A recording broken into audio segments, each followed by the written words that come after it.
सहारा प्रणाम, आप सभी का स्वागत है। हस्तक्षेप के स्पेशल एडिशन में आज हम ऐसी शख्सियत से बात करेंगे जिनके कंधों पर देशवासियों को स्वच्छ जल की आपूर्ति सुनिश्चित करने के साथ जल संसाधनों को भी स्वच्छ एवं अक्षुण्ण बनाए रखने की जिम्मेदारी टिकी हुई है।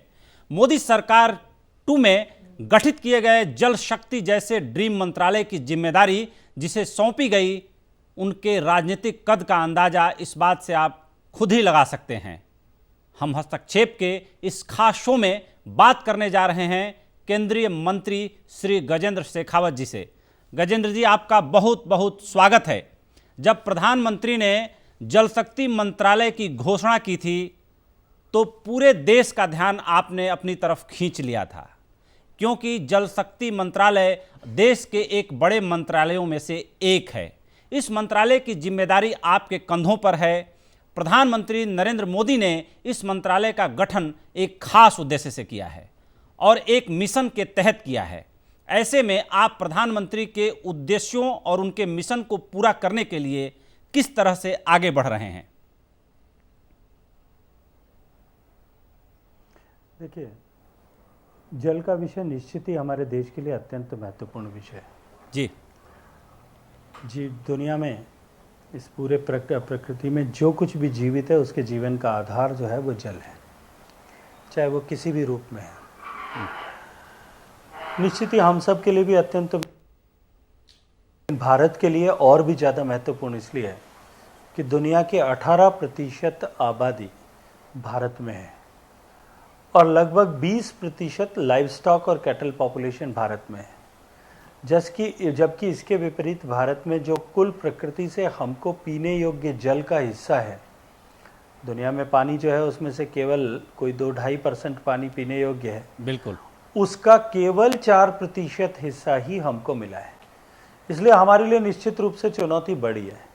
हमारे लिए चुनौती और भी बड़ी इसलिए हो जाती है क्योंकि क्लाइमेट चेंज के इम्पैक्ट्स जो हैं वो विजिबल हैं, आज सामने दिखाई दे रहे हैं, हम सब लोग महसूस कर रहे हैं। हमारे यहाँ इरेटिक रेनफॉल हो गई है, स्कैंटी रेनफॉल हो गई है, एक साथ एक दिन में मूसलाधार बरसात होकर के एक जगह पर पूरे सीजन की बरसात 1 घंटे में हो जाए, ऐसे आजकल दृश्य आम हो गए। इसलिए हमारी चुनौती और भी बड़ी हुई। हमारी चुनौती और भी बड़ी इसलिए है कि हिंदुस्तान एक विशाल देश होने के कारण से देश की 12-13% हिस्सा ऐसा है जहाँ हर साल सूखा पड़ता है, लगभग इतना ही हिस्सा ऐसा है जहाँ हर साल बाढ़ भी आती है। इसलिए हमारी चुनौती और भी बड़ी है। इसलिए हमारे यहाँ निश्चित रूप से नितांत इस बात की आवश्यकता थी कि आने वाले समय में देश को जल समृद्ध बनाए रखने के लिए, क्योंकि जिस तरह से आबादी बढ़ी है, आबादी के अनुपात में हमारी पर कैपिटल वाटर अवेलेबिलिटी पिछले 50 साल में घट करके 1/4 रह गई है, क्योंकि 4 गुना आबादी बढ़ गई है। तो वो जो है उसको नितांत सस्टेनेबल बनाए रखने के लिए आवश्यकता कि जल के विषय का होलिस्टिक रूप से जो है इस पर विचार किया जाए, पॉलिसी प्लानिंग किया जाए, निर्णय किए जाए। और माननीय प्रधानमंत्री जी ने इसी दूरदर्शिता सोच के साथ में जल का विषय जो विभिन्न मंत्रालयों में अलग अलग विभागों की छत के नीचे डिसाइड किया जाता था, देखा जाता था, विचार किया जाता था, उसको इंटीग्रेट करके ये जल शक्ति मंत्रालय बनाया है। लक्ष्य एक है, नए भारत को बनाना, और नए भारत को बनाने के लिए जो रास्ता है वो जल समृद्धि के मार्ग से जानता है। इसको जानते हुए माननीय प्रधानमंत्री जी ने इस मंत्रालय का निर्माण किया है। और साथ ही साथ में एक बहुत बड़ा लक्ष्य, पिछले 15 अगस्त को स्वतंत्रता दिवस के दिन लाल किले की प्राचीर से देश को संबोधित करते हुए उन्होंने देश के सामने रखा कि हमने पिछले 5 साल में साधारण मानवीय के जीवन में परिवर्तन लाने के लिए तमाम उपाय किए जी। घर में गैस का चूल्हा दिया, गरीब आदमी को आवास दिया, बिजली पहुंचाई, हर गांव तक, घर तक बिजली पहुंचाई, हर एक व्यक्ति के घर तक जो है शौचालय पहुंचाने का काम किया, बैंक का खाता पहुंचाने का काम किया। अब जो आवश्यकता है वो है कि हर घर तक पीने का पानी पहुंचे, साफ पानी पहुंचे। अगला सवाल आपसे ले रहा हूं। गजेंद्र जी, हमारे देश की बड़ी आबादी खेती और किसानी पर निर्भर है, लेकिन आज भी हमारी 80% खेती बारिश के भरोसे है। कहीं ज़्यादा बारिश तो कहीं सूखा की वजह से हर साल बड़ी तादाद में किसानों को नुकसान उठाना पड़ता है। हालांकि केंद्र सरकार ने प्रधानमंत्री कृषि सिंचाई योजना चलाई है। ऐसे में देश जानना चाहेगा कि इस वक्त सिंचाई से जुड़ी कितनी परियोजनाओं पर काम हो रहा है और कितनी पूरी हो चुकी हैं और बाकी को पूरा करने में कितना वक्त लगने वाला है? देखिए, प्राथमिक तौर पर सिंचाई की योजनाओं का निर्माण करना, उनका डेटा रखना, ये सब विषय जो है राज्य सरकारों द्वारा देखा जाता है। बिल्कुल। लेकिन माननीय प्रधानमंत्री जी जब 2014 में पहली बार प्रधानमंत्री बनकर के आए तो उन्होंने पाया कि देश में बहुत सारी परियोजनाएं ऐसी हैं जो वर्षों से लंबित पड़ी हैं। कोई 10 साल से चल रही है, कुछ में 20 साल से काम चल रहा है, कुछ में 30 साल से काम चल रहा है, कुछ उससे भी ज़्यादा लंबे समय से पेंडिंग है, जिसमें 50%, 60%, 30%, 40% काम हो चुका है। लेकिन लाखों और करोड़ रुपया खर्च हो जाने के बाद में भी परियोजनाएं अभी लंबित पड़ी हैं, पूरी नहीं हुई है। जो उसका लाभ किसानों को मिलना चाहिए वो नहीं मिल पा रहा है। माननीय प्रधानमंत्री जी ने राज्यों से आग्रह किया कि सब ऐसी परियोजनाएं जो 50% से ज़्यादा पूरी हुई हैं, हम उस पर इंसेंटिव मनी देंगे, आप उनकी योजनाएं बना करके भेजें। 99 परियोजनाएं देश भर में आइडेंटिफाई की गई और उसमें 50,000 करोड़ रुपए का निवेश उसमें करते हुए उन योजनाओं पर त्वरित गति से काम करना प्रारंभ किया। मैं आज पूरे गर्व के साथ में कह सकता हूं कि उसमें से 40 से ज़्यादा परियोजनाओं का काम कंप्लीट हो गया है। 26 परियोजनाओं पर जो है 40 परियोजनाओं पर काम चल रहा है, जो उनका नियत शेड्यूल दिया गया था कि भाई 3 साल में काम पूरा होगा, 4 साल में पूरा होगा, कहीं कुछ होगा, लगभग नियत शेड्यूल के आसपास चल रही हैं। कुछ 2, 4, 6 महीने लेट हैं, राज्य सरकारों को करना है, कुछ कई जगह लैंड एक्विजिशन से जुड़ी हुई समस्याएं, कुछ छोटी मोटी समस्याओं के कारण से कुछ डिले है, लेकिन लगभग समय पर चल रही हैं और हम समय के साथ में उन सारी योजनाओं को पूरा करेंगे। बहुत बेहतर। हमारे देश में हर साल बाढ़ बड़ी तबाही मचाती है, जैसा आप कह भी रहे थे। यूं कहें कि इस विभीषिका का दंश हमारे देश को हर साल झेलना पड़ता है। एक बार फिर मानसून दस्तक देने वाला है। मौसम विभाग के पूर्वानुमान के मुताबिक इस साल मानसून सामान्य रहने वाला है। पिछले साल बाढ़ से तबाही हर किसी को याद है। ऐसे में आपका मंत्रालय देश को बाढ़ की विभीषिका से बचाने के लिए क्या कुछ तैयारी कर रहा है? देखिए, जैसा मैंने कहा कि जल संसाधनों का रखरखाव और ये प्रारंभिक रूप से सब राज्यों की जिम्मेदारी है जी, लेकिन फिर भी हम राज्यों के साथ में मिल करके उनका सहयोग करते हुए जो बाढ़ के कारण से होने वाली विभीषिकाओं से किस तरह से बचा जा सकता है, इसका टेक्निकल स्टडी भी करते हैं।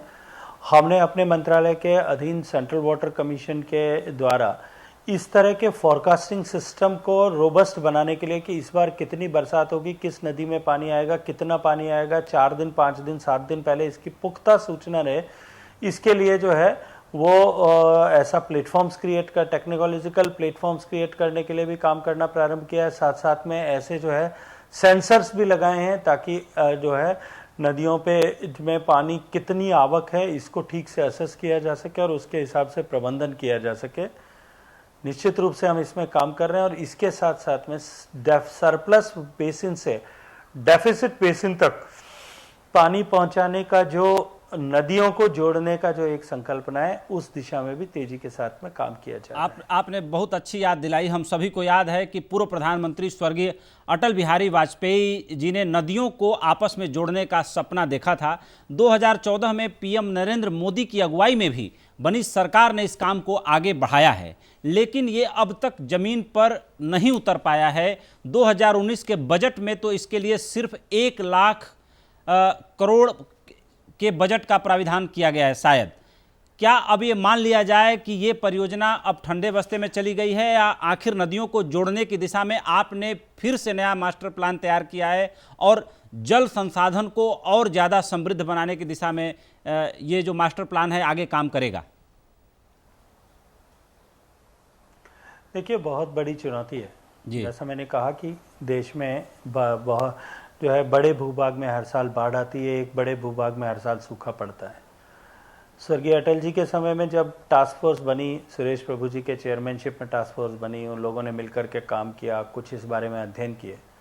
पिछले 5 वर्ष में हमने ऐसे 31 लिंक्स जो हिमालयन रिवर्स में भी, इसके अलावा पेनिनसुलर रीजन में भी जो हो सकते हैं, उनको हमने आइडेंटिफाई किया और उनको आइडेंटिफाई करके उनमें से लगभग सबकी फिजिबिलिटी रिपोर्ट पे काम किया। 16-17 से ज़्यादा की डीपीआरस कंप्लीट किए और इस बात को सुनिश्चित किया किस तरह से इनको काम किया जा सकता है। 5 प्रोजेक्ट्स को नेशनल पर्सपेक्टिव प्लान में ला करके हमने उसके लिए जितनी स्टैट्यूटरी क्लियरेंसेस की आवश्यकता है उन सब का आवेदन किया। वन्य जीवों से जुड़ी हुई जो है संवैधानिक स्वीकृति की आवश्यकता होती है, वैधानिक स्वीकृति आपको जो है एनवायरमेंट एंड फॉरेस्ट के लिए लेनी पड़ती है, ट्राइबल सब एरिया प्लान के लिए से लेनी पड़ती है। उन सब के ऊपर काम करना प्रारंभ किया। कुछ में जो है लगभग सारी अनुमतियां मिल गई है। लेकिन एक और बड़ा विषय भी है कि जल हमारी संविधान प्रदत्त व्यवस्था के अनुरूप राज्यों का विषय है। बिल्कुल। इसलिए राज्यों को खुले मन से अपने अपने प्रोजेक्ट्स पर एक स्वस्थ मानसिकता के साथ में आना पड़ेगा, सहमति बनानी पड़ेगी। अब यदि राज्य तेजी के साथ में अपनी सहमति बना लेते हैं तो शीघ्र ही इस दिशा में बहुत तेज गति से काम किया जा सकता है। आपने बहुत ही मैं आपको एक बात मैं आपको जिम्मेदारी के साथ में कह सकता हूं कि शीघ्र ही इस दिशा में शुभ समाचार आप सबको मिलेंगे।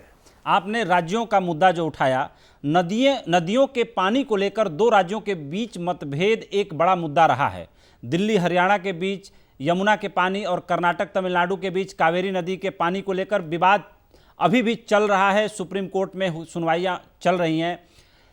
चूंकि आपके मंत्रालय की जिम्मेदारी अंतर्राज्यीय नदियों के संबंध में मतभेदों विवादों के समाधान के समन्वय करने की दिशा में आपने काफ़ी काम किया है। मध्यस्थता और सहायता देना आपने शुरू किया है। साथ ही कुछ मामलों में अंतर्राज्यीय परियोजनाओं के कार्यान्वयन की भी निगरानी करना। ऐसे में आपका मंत्रालय नदियों के पानी को लेकर 2 राज्यों के बीच होने वाले विवादों को सुलझाने के लिए क्या कुछ ठोस पहल कर रहा है, क्या कुछ हो रहा है? मतलब कुछ विवादों को सुलझाया जा चुका है या नहीं? देखिए, जल राज्यों का विषय है जैसा मैंने कहा जी, और हमारे देश के 90% 92% से ज़्यादा नदी बेसिन जो है वो अंतर्राज्यीय बेसिन है। बिल्कुल। पानी प्रत्येक राज्य की प्राथमिकता है। बहुत सारे राज्यों के बीच में इसको लेकर के कुछ विवाद जो हैं वो चल रहे हैं। संविधान ने उसके लिए जो व्यवस्था की थी उस व्यवस्था के अनुरूप जो कानून बना है उसके अनुरूप ऐसे सारे विवादों को निपटाने के लिए ट्राइब्यूनल बना करके ट्राइब्यूनल उसमें निर्णय करे, इसका प्रावधान है। देश भर में अब तक ऐसे इस विषय में 9 से ज़्यादा ट्रिब्यूनल्स बने हुए काम कर रहे हैं जी। 5 ने अपने अनुशंसाएं की है। उन 5 ने अनुशंसाएं की है, उनमें से कुछ को चैलेंज किया गया। 4 अभी अनुशंसा नहीं कर पाए। लेकिन दुर्भाग्य है कि एक ट्राइब्यूनल को अपना निर्णय देने में 5 साल, 10 साल, 15 साल, 20 साल, 30 साल, 32 साल तक का समय लगा और आज भी निर्णय नहीं कर पाए। ऐसे में यह आवश्यक था कि इन ट्रिब्यूनल्स के निर्णय देने की समय सीमा को सीमित किया जाए। हमने लोकसभा में एक बिल ला करके उसको लोकसभा में पारित करवाया और इस inter river water dispute act में संशोधन प्रस्तावित किया, जिसको लोकसभा ने मंजूर किया कि इस जो है ट्रिब्यूनल्स की समय को सीमाबद्ध कर दिया जाए और यह तय कर दिया है कि अब 5 साल के भीतर सारे ट्रिब्यूनल्स को अपना अवार्ड घोषित करना ही पड़ेगा, जिसके लिए भी स्टेज 1 के अवार्ड के लिए जो है अलग अलग सीमाएं तय की गई हैं। पहले विवाद के जो है समझौते के दृष्टिकोण से काम करने के लिए, फिर स्टेज 1 के लिए, फिर स्टेज 2 के लिए। यानी कुल 5 साल में निर्णय करना ही पड़ेगा। वो मैं आया था कि पहले के ऐसा अनुभव पहले भी आया था कि निर्णय होने के बाद में भी देश की सरकार ने कई बार ऐसा हुआ कि उसको निर्णय को पब्लिश नहीं किया, गजट में नोटिफाई नहीं किया। हमने इस व्यवस्था को भी समाप्त किया है कि जिस दिन ट्रिब्यूनल निर्णय सुनाएगा उस दिन वो ऑटोमेटिकली पब्लिश माना जाएगा, ताकि कोई भी देश की सरकार चाहे किसी की भी हो वो भी उसको चाह करके भी न रोक सके। बहुत अच्छा काम किया आपके मंत्रालय ने और ये बिल वाकई स्वागत करने योग्य है और इसकी सराहना होनी चाहिए। गजेंद्र जी, कोरोना महामारी से बचाव के लिए दुनिया भर के विशेषज्ञ सोशल डिस्टेंसिंग और सैनिटाइजेशन यानी साफ सफाई को ही मूल मंत्र बता रहे हैं, जिसके तहत लोगों से बार बार हाथ धोने को कहा जा रहा है। चूंकि अपने देश में आपने पहले ही कहा है कि जल संकट पहले से ही गंभीर है। ऐसे में कोरोना महामारी के दौरान पानी के बेइंतहा इस्तेमाल से क्या भविष्य में नया संकट पैदा होगा या पानी की कमी होगी? देखिए, मैं आपकी जानकारी के लिए बता दूं कि देश का जो कुल पानी का उपयोग होता है जी, उसका केवल 5% लगभग हिस्सा ही जो है वो घरेलू पानी के रूप में घर में पीने, जो हम व्यवहार में पानी काम में लेते हैं, चाहे पीने के लिए, चाहे स्वच्छता के लिए, कपड़े धोने के लिए, अन्य प्रयोगों के लिए, वो केवल 5% पानी उपयोग में होता है। इंडस्ट्री जो पानी उपयोग में लेती है वो केवल 6% है। शेष 89% पानी जो है वो कृषि क्षेत्र में उपयोग होता है। हमने इस दिशा में भी केंद्र सरकार के माध्यम से प्रयास प्रारंभ किए हैं कि हम कम से कम पानी उपयोग में अपनी खेती को कर सकें। यदि 5% पानी अगर खेती में उपयोग में बचाया जा सकता है तो आने वाले 50% सालों तक देश को जो है पीने के पानी की समस्या नहीं होगी, पानी की कमी नहीं होगी। भगवान ने जो हमको दिया है, हम ठीक से यदि उसका प्रबंधन करें तो आने वाली कई पीढ़ियों तक हम देश को जल समृद्ध बना सकते हैं। कोरोना संकट से पहले देश में जल की हर बूंद को बचाने और उसे एक सोच समझकर खर्च करने की बात होती थी। इस पर तमाम आंदोलन भी हुए, कई जो है एक्टिविस्ट इस पर लगातार काम कर रहे हैं। बॉम्बे में आबिद सुरती जो है इसको एक मुहिम बना करके लगातार काम कर रहे हैं, उनको प्रोत्साहित भी किया गया। लेकिन अचानक सबकी प्राथमिकताएं इस बीमारी में बदल गई है। अब जल संरक्षण नहीं बल्कि साफ सफाई सबकी प्राथमिकता बन गई है। समय की मांग ऐसी है। ऐसे में आपके मंत्रालय के सामने क्या नई चुनौती आती हुई दिखाई दे रही है? देखिए, निश्चित रूप से हम सबको आने वाले समय में जल के साथ में व्यवहार के लिए कि मैं जिम्मेदारी का पूर्ण व्यवहार करना पड़ेगा।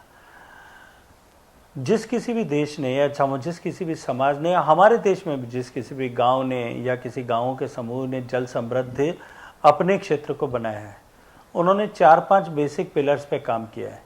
पहला, हम जल का संचय करें, जो बरसात से पानी मिलता है उसका अधिकतम संचय करें। दूसरा, हम जल का संरक्षण करें, जो कुछ हमारे पास में है उसको किसी तरह से बचा करके रखें। तीसरा विषय होता है जल का विवेकपूर्ण उपयोग करें। जिस किसी भी काम के लिए पानी को लें, हम कम से कम पानी में किस तरह से जो है काम चला सकते हैं। हम देखते हैं कि एक आदमी हाथ धोने के लिए आधा लीटर, मैं तो पश्चिमी राजस्थान से आता हूँ और सुदूर रेगिस्तान से आता हूँ, हमारे यहाँ एक व्यक्ति को पूर्ण स्वच्छता के साथ में हाथ धोने के लिए भी शायद आधा लीटर पानी भी पर्याप्त होता है, उससे कम में भी काम चल जाता है। और मैं देखता हूँ कि कुछ लोगों को हाथ धोने के लिए भी शायद एक व्यक्ति स्नान करता है, उतने पानी की आवश्यकता पड़ती है। हमको व्यवहार में जो है विवेकपूर्ण उपयोग करना पड़ेगा, चाहे हम व्यक्तिगत उपयोग में ले रहे हैं, चाहे हम इंडस्ट्री के उपयोग में ले रहे हैं और चाहे हम खेती के उपयोग में ले रहे हैं। और चौथा चीज़ यह है कि हमको उपयोग किए हुए पानी को बार बार शुद्ध करके वापस उपयोग में लेना पड़ेगा। जिस भी देश ने, इजराइल से लेकर के दुनिया के जिस भी देश ने और जिस भी गांव ने देश में, भारत में इन 4 प्रिंसिपल्स पर काम किया, वो गांव, वो क्षेत्र, वो देश जो है जल समृद्ध बना है। 100 मिलीमीटर बरसात वाला देश इजराइल आज पीने का पानी अपने पड़ोसी देशों को एक्सपोर्ट करता है, वाटर एक्सपोर्टिंग नेशन है। और हम 1068 मिलीमीटर वाले बरसात वाले देश होने के बाद में भी जल संकट को अनुभव कर रहे हैं। निश्चित रूप से हमको अपना आत्मावलोकन करने की आवश्यकता है, अपने आप को इंट्रोस्पेक्ट करने की आवश्यकता है। और इस चेतना के जागरण के लिए माननीय प्रधानमंत्री जी के नेतृत्व में हमने जल के आंदोलन को जन जन का आंदोलन बनाने की दिशा में कदम आगे बढ़ाया है। बहुत अच्छी बात कही आपने। अभी जनवरी महीने में मैं सिंगापुर में था।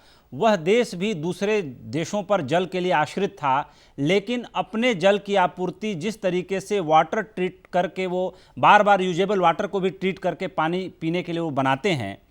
एक सवाल समझ में आ रहा है, जो वाटर हार्वेस्टिंग की बात आपने कही, जल संचय की आपने बात कही, हमारे देश में बहुत बड़े पैमाने पर प्रयास किए गए कि वाटर हार्वेस्टिंग हर घर में हो, लेकिन अभी भी जिस तरीके से प्रधानमंत्री जी ने स्वच्छता का नारा दिया, लोगों ने उसे बहुत हद तक अपनाया, उसका असर आज दिख रहा है।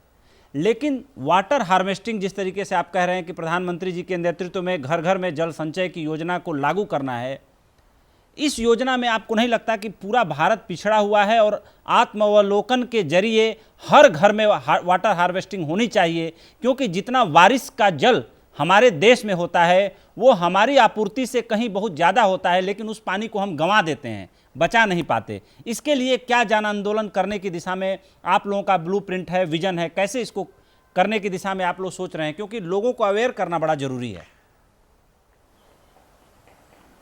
देखिए, जैसा आपने कहा, देश में प्रकृति ने हमको प्रचुर मात्रा में पानी दिया है जी। 4000 बिलियन क्यूबिक मीटर पानी जो है हमको हर साल बरसात, बर्फ या इंटरनेशनल बेसिन से जो पानी हमारे यहाँ आता है उसके माध्यम से मिलता है।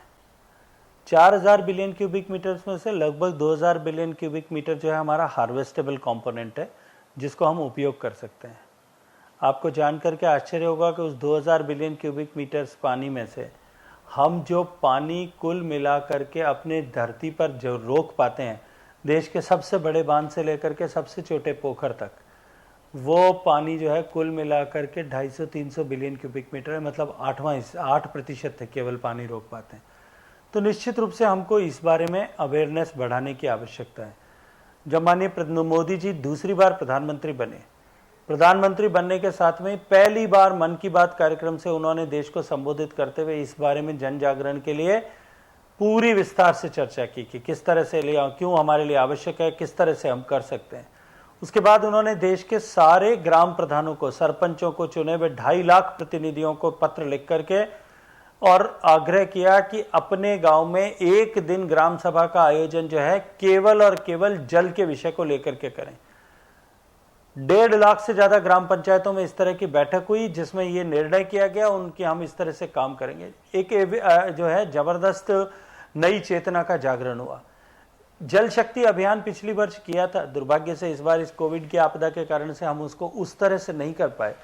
देश की सरकार में काम करने वाले 1000 से ज्यादा ऑफिसर्स, जिसमें जॉइंट सेक्रेटरी और उनसे ऊपर के अधिकारी, उसके अलावा इंजीनियर्स, हाइड्रोजियोलॉजिस्ट, ऐसे लोगों की टीम बना करके 256 जिलों में भेजी गई, जो वाटर स्ट्रेस डिस्ट्रिक्ट्स हैं, जहां ज्यादा चुनौती बढ़ी है।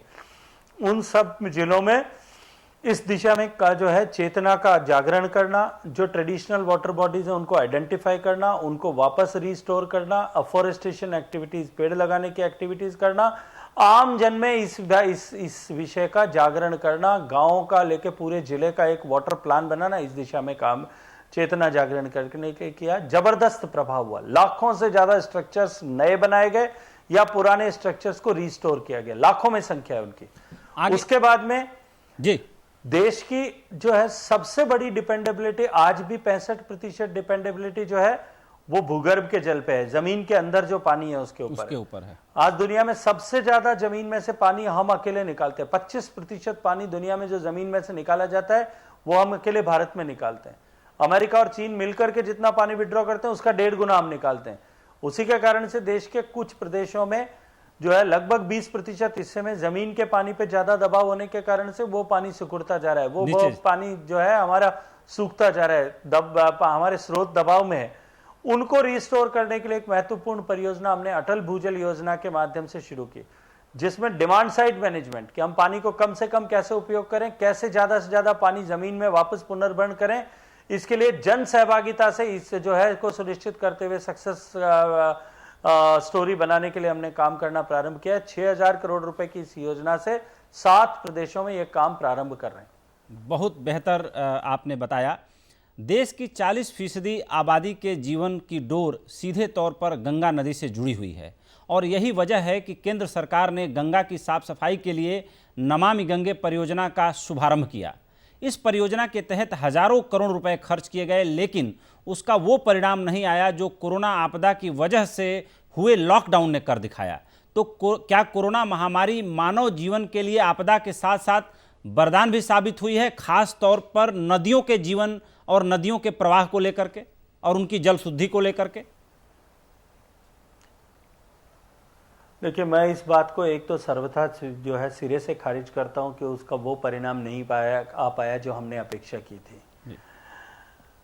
देखिए, पिछले वर्ष जो कुंभ हुआ था प्रयागराज में, देश और दुनिया के 22-23 करोड़ लोगों ने उस कुंभ को देखा था और सब लोगों ने एक स्वर से, संवेद स्वर से इस बात को स्वीकार किया था। देश के करोड़ों लोगों ने इस बात को स्वीकार किया था कि गंगा के पानी के क्वालिटी में, उसकी गुणवत्ता में व्यापक सुधार हुआ है, परिवर्तन हुआ है। बिल्कुल।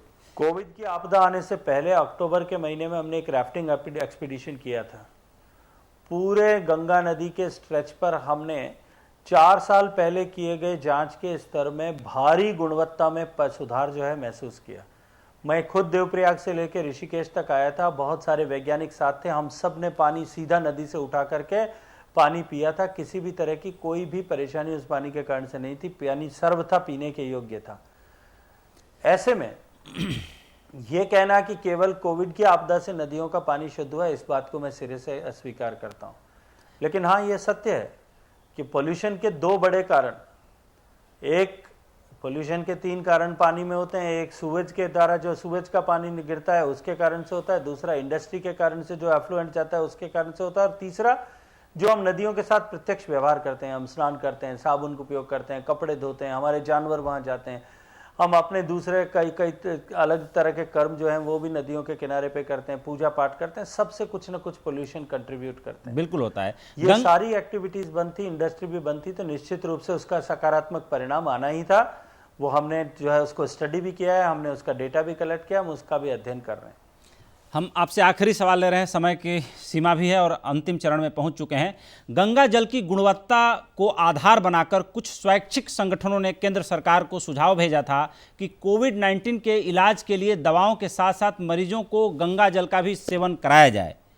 आपके मंत्रालय ने इस प्रस्ताव को आगे बढ़ाते हुए ICMR से अनुरोध किया कि इस पर रिसर्च किया जाए, और फिर क्या वजह रही कि ICMR ने इस प्रस्ताव को स्वीकार करने से इनकार कर दिया? ऐसा कुछ हुआ था, इस बारे में थोड़ा बताएं।